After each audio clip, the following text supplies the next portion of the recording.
Hi, everybody. This is Mr. Marshall at Stony Lane, and I wanted to take a few minutes of your time to talk to you about writing instruction and what that looks like in school and how you might be able to support that at home. So let's take a look.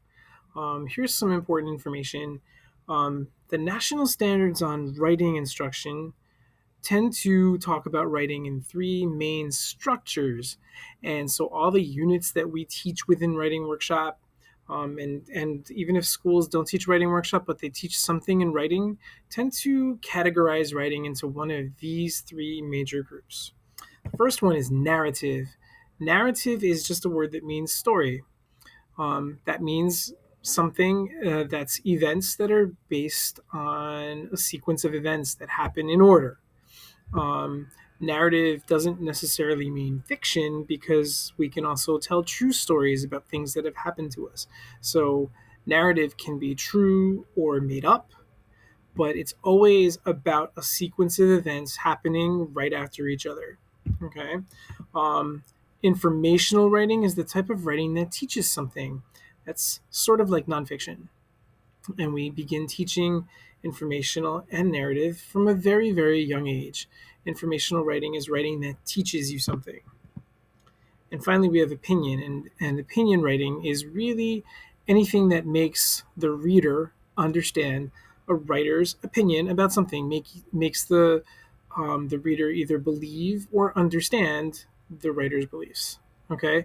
Of course, real authors know that there are lots of kinds of writing, and there's writing that is actually multiple structures because it could be informational with a little bit of narrative inside of it, with a little bit of opinion inside of it.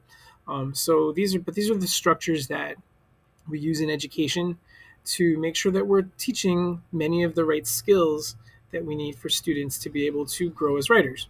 Okay. So if you take a look at the units that we teach across one school year, you will see whatever grade your child is in, that there will be some narrative writing, there will be some informational writing, there will be some opinion writing, and there will even be some writing that's a little bit of everything. All right.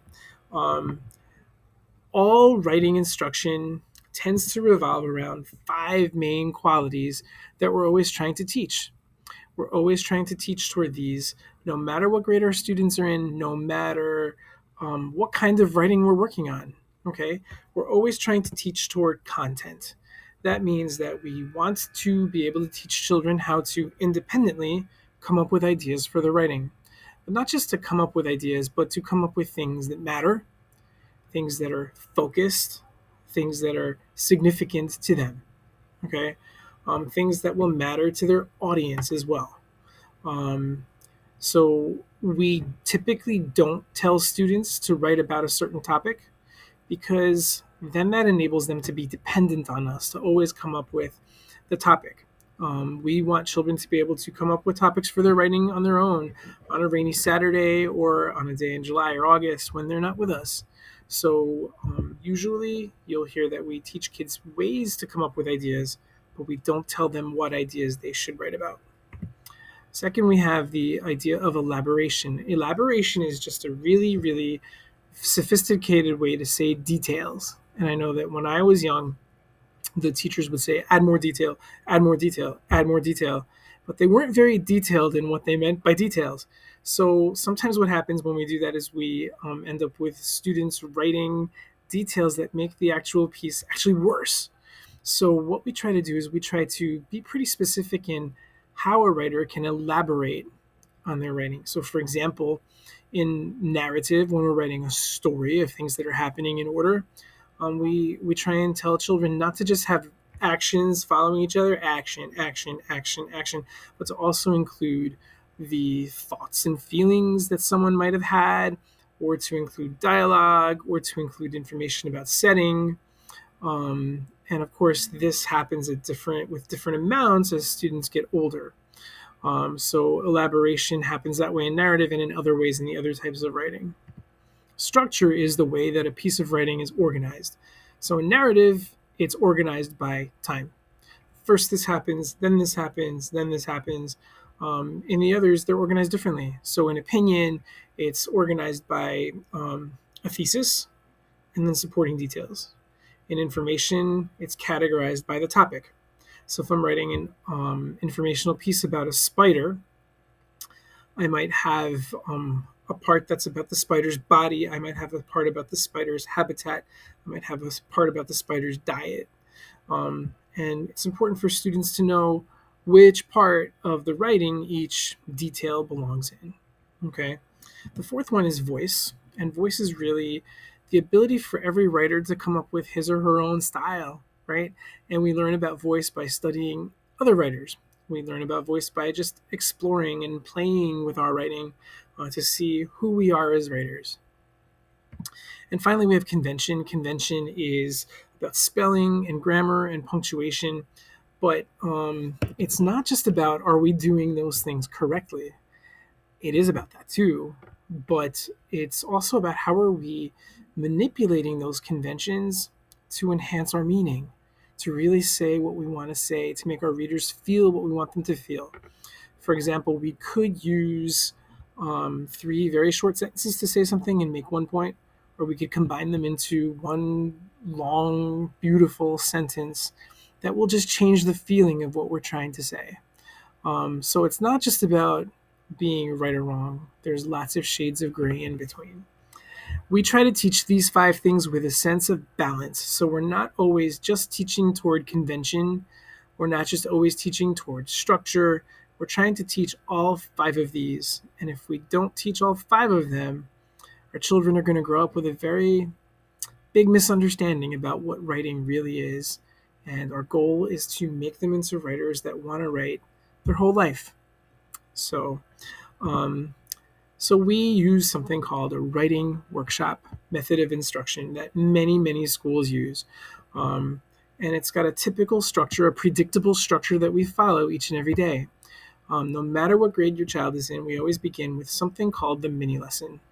The mini lesson is about 10 minutes of direct, explicit instruction where the teacher is doing most of the talking. It's almost like the huddle before a play in a football game. It's sort of the teacher's chance to sort of give some quick direction, to model how to do something before he or she sends the students off to write. It's meant to be short. It's meant to be quick. It's meant to be about just one thing. Then they go off and they are having their workshop time where they're writing a whole lot. And of course, depending on how old your child is, students are able to write for longer when they're older and shorter when they're younger. But we build that up. We build up their stamina from a very young age. And during that time, the teacher is going around and having conferences with students about whatever they need, depending on their strengths and what they need to continue to develop as writers. Sometimes the conferring happens one-on-one. Sometimes the conferring happens in small groups, but that's a time where the teacher is going around and working with students on their own individual needs. That's one of the best things about writing workshop is it is so differentiated and each teacher gets to meet each child exactly where he or she is. So important. Sometimes I like to think of writing workshop if we were to not be teaching writing, but we were teaching swimming. Children don't learn most during the mini lesson. They learn most when they're in the water, right? Not at the side of the pool, but in the water, exploring and trying and making mistakes, because that's okay. That's how we learn.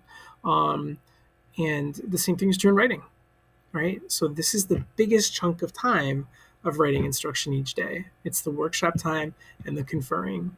Then students break off and work with their partners, predictable partners who they'll work with every day.